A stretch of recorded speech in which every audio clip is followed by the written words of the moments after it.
This is an emergency broadcast. What would it take for an entire town in Alaska to abandon their homes and never come back? Not a fire, not a flood, not even war. Because in Portlock, Alaska, people didn't slowly move away. They ran. Bodies were found torn apart. People vanished into the woods. Something massive, upright, and unseen stalked the shorelines. The town was real, the fear was documented, and then Portlock was erased from the map. A town that scares Alaskans? I call Fugazi. No, it ain't. So tonight, we're going to look at the legend of Portlock and what caused an entire town to pack up and leave practically overnight. You won't want to miss this one.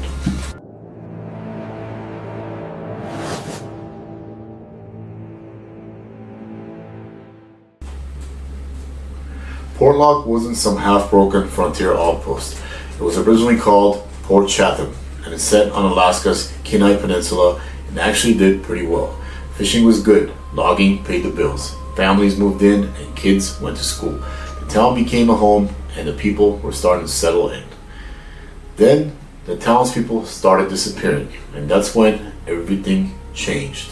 At first, nobody panicked. Generally, Alaska is dangerous by default. People fall, boats sink, the weather gets brutal, and there are plenty of wildlife that want you dead. But the accidents in Portlock didn't add up. The way people were found didn't make any sense. In 1907, a man named Abraham Lincoln, yes, that was his real name, was found dead near a logging camp. And this is where the story took a dark turn. His body wasn't mauled like you expect from an animal. It wasn't crushed. It was literally pulled apart.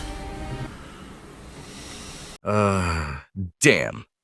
That sound like serious anger issues. Where I come from, that's personal. It sure feels like that. Regular animals like bears kill their prey out of hunger or to protect their young. This looked like something was trying to make a serious point. Not long after the first incident, another hunter went out to the woods, but this one never came back. After multiple search parties were sent out, there was zero evidence of his whereabouts. No body, no blood, no tracks. He was simply gone. By the 1920s, the entire town was paralyzed by fear. People stopped walking alone. Rifles became a normal household item. Fishing at night completely stopped. People's way of life had completely changed. And that's when the stories really started to get wild. People began to describe seeing something massive walking in the woods. A large, hairy shadow that came close enough to the wood line for people to get a glimpse, but not close enough where people could get a clear view of what it was. People described this creature almost exactly the same way. It was tall, it was hairy, it had massive torso and shoulders, and it stalked them on a nightly basis. And most disturbingly, every witness said the exact same thing. This was not a bear. When them Alaska people say it ain't a damn bear, I'm gonna have to take their word for it. Exactly. Bears don't stop towns. Bears don't make people change how they live. And bears sure as heck don't have glowing red eyes. Now, here's where local legend enters the picture. Long before Portlock existed, the Alutiiq people warned about something they called the Nantiinaq, a tall, hairy, human-like being that punished people who disrespected the land. Nantiinaq wasn't a campfire monster. It was a way of life for the natives. Push too far, stay too long, take too much, and the Nantiinaq will punish you. So what? Now Bigfoot is the cops?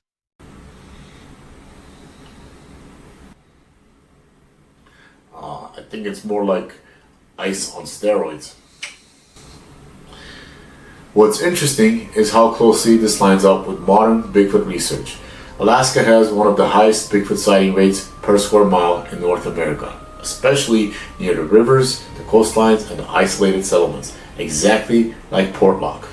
Some researchers believe Bigfoot isn't roaming randomly. It has areas that it considers permanent territory, and they think that maybe Portlock, Alaska is one of those locations. So these dumb humans built a house in Bigfoot's living room, and now they crying when he tells them to get the hell out? Sounds like the barista at the corner coffee shop. That's the theory. And believers in Portlock Bigfoot say the violence wasn't random. It wasn't hunting, and it wasn't intimidating. The disappearances and the bodies torn apart and the nightly attacks, well, the best. Bigfoot had one simple message: get out. Years later, Portlock came roaring back online, especially on anonymous forums like 4chan. Some users argued Bigfoot wasn't a fully physical being, that it was interdimensional, and it phased in and out of our reality, which is why evidence is always just out of reach. Others pointed to Alaska's electromagnetic anomalies, pointing out to the disturbing amount of people who go missing in Alaska every single year. That's a whole other topic that we can go into. And let me know if that's something you want to see, and we'll make a video about that. So now Bigfoot turned into some kind of friggin' ninja, moving in stealth mode. Another indication that something strange was going on was that the government never investigated the disappearances, the mutilations, and all the reports from the people. No one ever attempted to rebuild Portlock again, and we are forced to ask one simple question: why? By the 1940s, supplies stopped coming in, boats refused to dock, families started to pack fast. By 1950, Portlock was completely empty. Not abandoned slowly, but the entire town gone, abandoned almost overnight. Now, let's talk about Bigfoot. There is no DNA, no verifiable evidence, no bones, no photographs or videos. Alaska does have a large population of big brown bears, and bears have been known to walk on their hind legs, and sure enough, bears can cause a lot of damage to human beings. But this is where I'm having a hard time calling this a hoax. Most Bigfoot sightings are by individuals in the woods at night, or some concocted story about running into a 10-foot tall, hairy man. Those are all anecdotal claims and very easy to debunk. But the Portlock case feels different. An entire town was erased. Everyone fled their homes and left their livelihoods. I don't think an entire town would do that based on a hoax. Portlock doesn't give us answers. He gives us fear. Fear of the unknown, which was shared by everyone who lived there. So we are left asking ourselves one disturbing question: what type of a creature or an entity was so terrifying that an entire town ran and never came back?